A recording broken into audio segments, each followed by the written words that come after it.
Jack Sullivan, un sans-abri qui avait perdu tout espoir, reçut un simple sandwich d'une petite fille prénommée Sophie. Ce qui semblait être un simple geste de bonté allait pourtant bouleverser sa vie à jamais. Le lendemain, la police frappa à la porte de Sophie, et personne n'aurait pu imaginer comment cette histoire allait se terminer. Ce soir-là, le soleil disparaissait lentement derrière les immeubles quand Sophie, son sac à dos sur les épaules et un petit goûter à la main, rentrait chez elle. Elle avançait d'un pas léger, presque sautillant, jusqu'à ce qu'elle tourne au coin de la rue et aperçoive un homme assis sur le trottoir. Recroquevillé contre le mur froid, il portait des vêtements usés et sales. Son regard était baissé, son visage marqué par la faim. Sophie s'arrêta. Son petit cœur généreux se serra dans sa poitrine. Elle baissa les yeux vers le sandwich qu'elle tenait, sentant l'odeur du pain frais. Elle pensa au dîner qui l'attendait à la maison, à la table dressée, au verre de lait tiède. Cet homme, lui, semblait n'avoir rien d'autre que ce bout de trottoir. Sans hésiter, elle s'approcha et lui tendit son goûter. « Tenez, monsieur, c'est pour vous. » L'homme releva les yeux, surpris. Un instant, il parut hésiter, puis ses doigts maigres saisirent le sandwich avec délicatesse, comme s'il tenait un trésor. « Merci, petite. » Sophie lui sourit, satisfaite, et reprit son chemin. Ce n'était qu'un petit geste, une simple action, mais cela réchauffa son cœur. Le lendemain matin, tout semblait normal. L'odeur du café embaumait la maison, et Sophie descendit les escaliers en se frottant encore les yeux de sommeil. Mais dès qu'elle posa le pied dans le salon, elle sentit une tension dans l'air. Son père était debout, le front plissé, les bras croisés. Deux silhouettes en uniforme bleu se tenaient sur le pas de la porte. Des policiers. Le ventre de Sophie se noua. Son regard se porta sur son père, qui affichait une expression tendue. « Vous êtes sûr de ne rien avoir d'autre à nous dire ?» demanda l'un des policiers, d'une voix posée et maîtrisée. « Je vous ai déjà dit que je ne comprends pas le but de cette visite, » répliqua James, dont la patience commençait à s'effriter. « Qu'est-ce qui se passe ?» L'autre policier jeta un bref regard à Sophie avant d'hésiter à répondre. « Nous faisons simplement quelques vérifications de routine, monsieur, rien d'inquiétant. » James prit une grande inspiration, tentant de garder son calme. « Des vérifications sur quoi? Sur ma fille? Que lui voulez-vous » Sophie recula d'un pas, ses doigts glacés serrant la rampe de l'escalier. Les yeux des policiers se posèrent sur elle. « Sophie Evans ?» demanda le plus petit des deux agents. Elle hocha lentement la tête. « Hier, en rentrant de l'école, as-tu rencontré quelqu'un? As-tu parlé à quelqu'un ?» Sophie cligna des yeux, confuse. Pourquoi lui posait-on cette question? Elle tourna la tête vers son père, cherchant du réconfort. « James s'avança d'un pas, se plaçant entre elle et les policiers. « De quoi s'agit-il exactement ?»« Nous vérifions simplement quelques informations, monsieur Evans. »« Des informations sur quoi? Vous débarquez chez moi, vous interrogez ma fille sans rien expliquer? J'exige de savoir ce qu'il se passe. » Les agents échangèrent un regard avant que le plus grand ne pousse un léger soupir. « Nous avons reçu un signalement concernant un sans-abri dans le quartier. Nous devons nous assurer que personne n'est en danger. » Un silence pesant s'installa. Sophie sentit le regard insistant de son père sur elle. « Sophie ?» demanda James d'une voix plus douce. « As-tu rencontré quelqu'un hier ?» Elle hésita puis finit par hocher la tête. « J'ai donné un sandwich à un monsieur dans la rue. Il avait l'air affamé. » Le visage de James se crispa brièvement. Les policiers échangèrent un nouveau regard. « À quoi ressemblait-il » demanda l'un d'eux. « Je ne sais pas trop. Il était sale, il portait un grand manteau. Il m'a remercié et il a mangé. C'est tout. » L'agent prit quelques notes dans un petit carnet, puis leva les yeux vers James. « Bien noté. Si vous avez la moindre autre information, contactez-nous. » James croisa les bras. « C'est tout ?»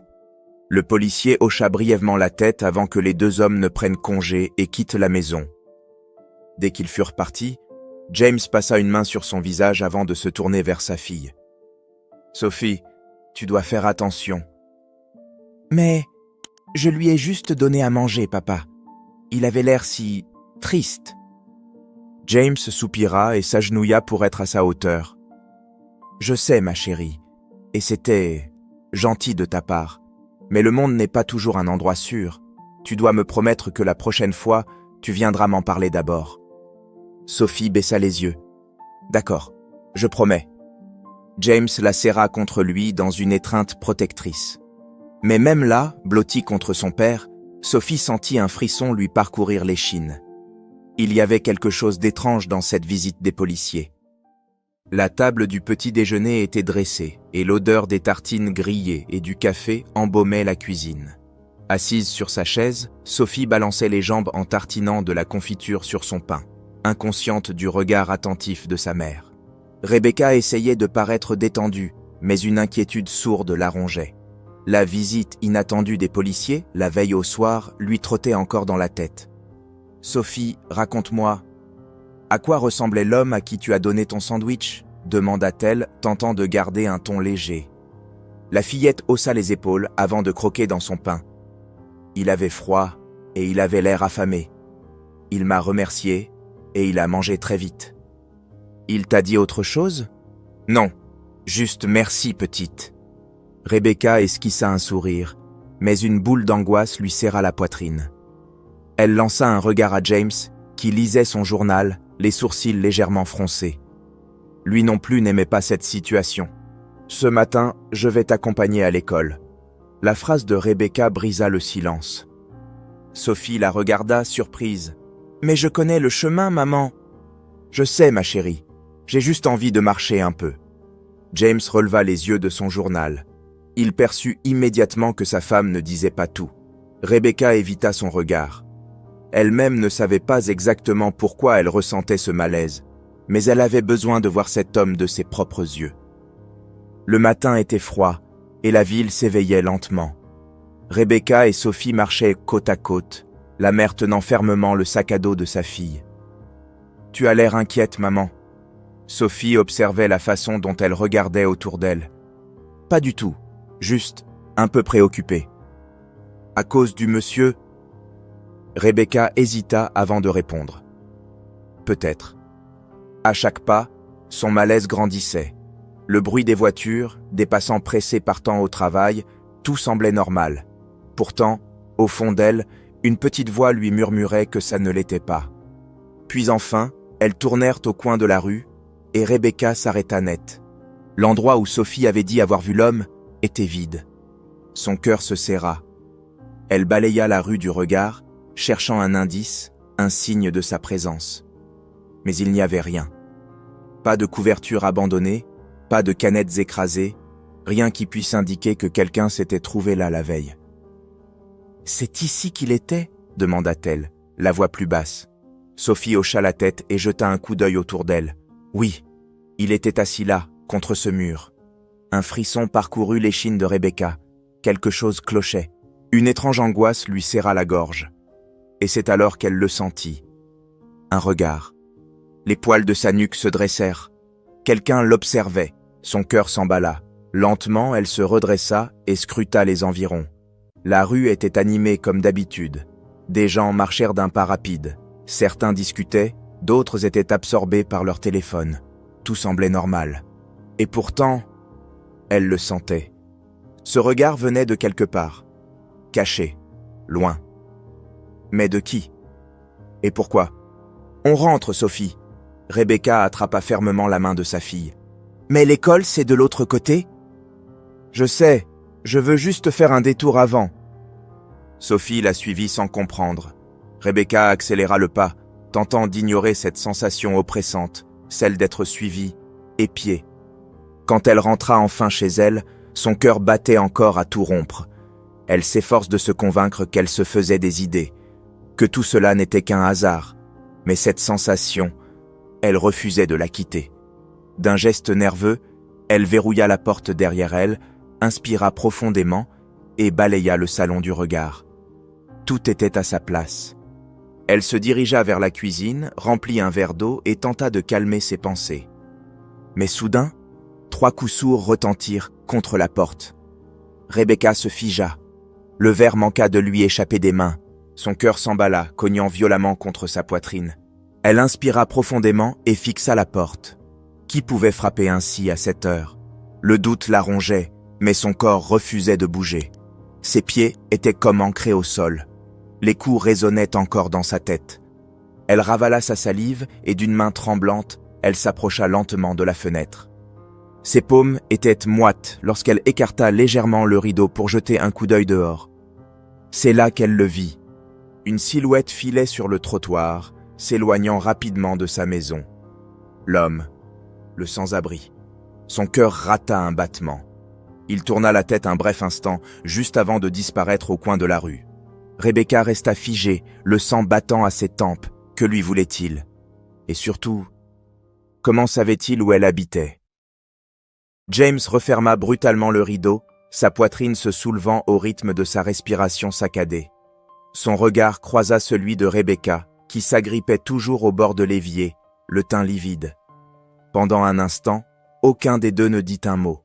Le silence de la maison semblait rendre la situation encore plus pesante.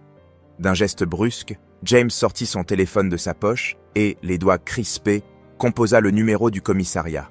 Chaque sonnerie qui retentissait accélérait son impatience. « Commissariat de police, que puis-je faire pour vous ?» répondit une voix ferme à l'autre bout du fil. « Ici James Evans. 2 agents sont venus chez moi hier. Ils ont posé des questions sur un sans-abri avec qui ma fille a parlé. »« Oui, monsieur. En quoi pouvons-nous vous aider ? » ?»« Je veux savoir ce qui se passe. Cet homme est venu chez moi ce matin. Il a frappé à ma porte et s'est enfui. J'exige des explications. » Un silence s'installa brièvement sur la ligne. James sentit la colère lui monter à la gorge. « Allô, monsieur Evans. Vous dites que vous avez vu cet homme ? » ?»« Oui, à l'instant. Qui est-il ? Pourquoi le recherchez-vous » Le policier prit une profonde inspiration. Lorsqu'il reprit la parole, son ton avait changé. Il était plus prudent. « Nous ne le recherchons pas pour l'arrêter, monsieur Evans. Nous essayons de l'aider. » James fronça les sourcils. « L'aider ? Il s'appelle Jack Sullivan. Avant-hier soir, il a été admis à l'hôpital après une violente réaction allergique. » James resta silencieux, un mauvais pressentiment nouant son estomac. « Quel rapport avec moi ?» demanda-t-il, déjà inquiet de la réponse. Il a été pris en charge en urgence. Et d'après son dossier, il a été hospitalisé après avoir mangé un sandwich qu'une petite fille lui avait donné. Un frisson glacé parcourut James. « Sophie » murmura-t-il. Le policier continua. « Il souffre d'une allergie sévère aux arachides. L'équipe médicale a réussi à le stabiliser à temps, mais quand il s'est réveillé, il a paniqué. Il a cru qu'il allait devoir payer ses soins et il a disparu. » James passa une main sur son visage. « Mais il n'avait pas besoin de fuir. » »« Non, en effet, mais il ignorait qu'un nouveau programme d'aide sociale couvre désormais les frais médicaux des sans-abri. Nous essayons de le retrouver pour nous assurer qu'il va bien. » James baissa son téléphone un instant, comme pour reprendre son souffle. Il croisa le regard de Rebecca, aussi choquée que lui. « Monsieur Evans ?» appela le policier. James remit le téléphone à son oreille. « Je vais le chercher. Nous ne vous conseillons pas d'y aller seul. Nous pouvons envoyer une patrouille. » « Non, je vais le retrouver. Si vous avez la moindre information sur l'endroit où il pourrait être, tenez-moi au courant. » Il raccrocha avant que le policier ne puisse protester. Rebecca croisa les bras, tendus. « James, qu'est-ce que tu comptes faire ? Je ne peux pas laisser les choses comme ça. » Il attrapa ses clés de voiture. « Cet homme a besoin d'aide et il fuit pour rien. Il faut que je le retrouve. » Sans attendre de réponse, il quitta la maison. La ville paraissait immense ce matin-là. James roulait lentement, scrutant chaque trottoir, chaque recoin. Il gara sa voiture près du centre-ville, là où il savait que des sans-abri avaient l'habitude de se regrouper. Il descendit, marchant à vive allure, sentant son cœur battre plus fort à chaque instant. Jack n'était pas là. James interrogea quelques personnes, mais personne ne savait rien. Il continua à avancer, tournant dans plusieurs rues, la frustration montant en lui. Où cet homme avait-il bien pu aller ? Puis, alors qu'il passait devant une ruelle étroite, il aperçut une silhouette bouger au fond. James s'arrêta net. « Jack !» lança-t-il. La silhouette se figea. Même à distance, James devina que l'homme était prêt à détaler. « Attends, dit-il en levant les mains. Je veux juste parler. » Jack hésita, les yeux écarquillés, le corps tendu comme une bête traquée. « Je n'ai rien fait, » murmura-t-il d'une voix rauque et tremblante. « Je sais, » répondit James, « mais tu dois m'écouter. » Jack recula d'un pas. « S'il te plaît, » insista James. « Je sais que tu t'es enfui de l'hôpital. Tu n'avais pas besoin de faire ça. » Les yeux du sans-abri vacillèrent. Il semblait tiraillé entre l'envie de s'enfuir et celle d'écouter. « Tu n'as rien à payer, » poursuivit James. « Les frais ont été pris en charge. Ils veulent juste s'assurer que tu vas bien. »« Tu n'as plus besoin de te cacher, » dit James en avançant d'un pas, mais sans brusquer les choses. « L'hôpital a tout pris en charge. Tu ne dois rien à personne. » Jack baissa la tête, serrant ses mains sales. « C'est facile à dire. Mais si ce n'est pas vrai, si ce n'était pas le cas, je ne serais pas ici, » assura James. L'homme prit une profonde inspiration. Ses épaules voûtées trahissaient le poids qu'il portait. Des années à survivre dans la rue lui avaient appris que rien n'était jamais gratuit. Mais, pour la première fois depuis longtemps, quelqu'un était là, lui tendant la main, sans rien attendre en retour. James avança doucement sa main. « Viens avec moi, assurons-nous que tu vas bien. » Jack hésita encore un long moment. Puis, lentement, il leva sa main et saisit celle de James. Sur le trajet jusqu'à l'hôpital, le silence régnait dans la voiture.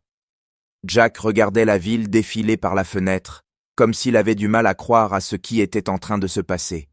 Ses doigts tambourinaient nerveusement sur son genou. « Je ne sais même pas quoi dire. »« Tu n'as rien à dire, » répondit James, les yeux fixés sur la route. Jack laissa échapper un petit rire sans joie. « Pendant tellement d'années, j'ai cru que personne ne se souciait de moi, que le monde m'avait oublié. Et puis, il y a cette petite fille avec son sandwich. Et maintenant, je suis là. » James esquissa un léger sourire. « Elle a cet effet sur les gens. » Jack garda le silence quelques instants. Puis, prenant une grande inspiration, il leva les yeux, brillant d'une émotion contenue. « Merci, vraiment. » L'hôpital était un grand bâtiment aux fenêtres reflétant le ciel gris. À la vue de l'entrée, Jack serra instinctivement les poings, comme s'il s'apprêtait à pénétrer dans un endroit où il n'avait pas sa place. « Je t'attends ici, » dit James. « Mais si tu as besoin de quoi que ce soit, fais-moi signe. » Jack hocha la tête et entra. Ce n'est que lorsqu'il s'assit dans la salle d'attente et que le médecin lui confirma qu'il n'aurait rien à payer qu'il sentit enfin la tension s'évanouir. Ses yeux s'embrouillèrent, un soupir profond s'échappa de ses lèvres. Après tant d'années à vivre dans la peur, à fuir, il était enfin en sécurité. Quelques jours plus tard, Jack était assez rétabli pour quitter l'hôpital. Mais cette fois, il ne retournerait pas à la rue. Rebecca et James l'aidèrent à trouver des vêtements propres et à passer chez le coiffeur. Puis, grâce à quelques coups de fil et recommandations, James lui décrocha un entretien pour un poste d'aide mécanicien dans un garage. Le jour où Jack revint chez les Evans pour la première fois sans avoir à fuir, Sophie fut la première à lui sauter dessus. « Tonton Jack !» Il écarquilla les yeux. « Quoi ? Tu es mon tonton maintenant » déclara-t-elle avec un grand sourire. « Parce que tu fais partie de notre famille. » Jack cligna plusieurs fois des yeux, comme si ces mots étaient difficiles à assimiler. Puis, lentement, un sourire timide se dessina sur son visage. « J'aime bien l'idée. » Sophie lui attrapa la main, comme s'ils étaient amis depuis toujours. Ce soir-là, Jack observa la petite maison que Rebecca et James l'avaient aidé à trouver. Rien de luxueux, mais un endroit qu'il pouvait appeler chez lui. Pendant un instant, il resta là, immobile devant la porte, laissant cette sensation étrange, cette chaleur douce, envahir sa poitrine. Il n'aurait jamais imaginé qu'un jour, il retrouverait une place dans ce monde. Les premiers jours furent étranges. L'idée d'avoir un toit sur la tête, un lit où dormir sans craindre le froid ou la police qui viendrait le chasser, c'était trop beau pour être vrai. Mais, peu à peu, il s'y habitua. Au garage, il commença doucement, mais travailla dur. Il observait, apprenait vite, absorbait chaque conseil des mécaniciens plus expérimentés. En quelques mois, il devint l'un des employés les plus fiables. Impressionné, le patron lui confia plus de responsabilités. Et avec ça vinrent un meilleur salaire et, pour la première fois depuis des années, la possibilité de subvenir à ses propres besoins, d'acheter ses vêtements, de payer ses factures et même d'aider les autres, comme on l'avait aidé. Mais la plus grande joie de sa nouvelle vie, c'était Sophie. Elle venait le voir souvent, courant vers lui pour lui faire un câlin et lui raconter sa journée d'école, ses amis, ses dessins. Jack l'écoutait toujours avec patience, riant de ses histoires exagérées et de ses gestes animés. Rebecca et James l'avaient, eux aussi, accueilli comme un membre de la famille. Le week-end, il dînait avec eux, et ses soirées comptaient parmi les plus précieuses. C'est lors d'un de ces dîners qu'il rencontra Emily. Elle était institutrice dans l'école de Sophie et était passée déposer des copies corrigées. Rebecca insista pour qu'elle reste manger. Jack et Emily parlèrent toute la soirée, découvrant des passions communes, échangeant des rires. Et quand ils se dirent au revoir, il y avait quelque chose dans l'air. Les rendez-vous devinrent fréquents. Balades au parc, dîners simples, après-midi à discuter sans voir le temps passer. Emily ne voyait pas seulement le passé difficile de Jack. Elle voyait l'homme qu'il était devenu. 1 an plus tard, Jack demanda Emily en mariage, avec Sophie tenant la boîte contenant la bague. La cérémonie fut simple, mais remplie d'amour.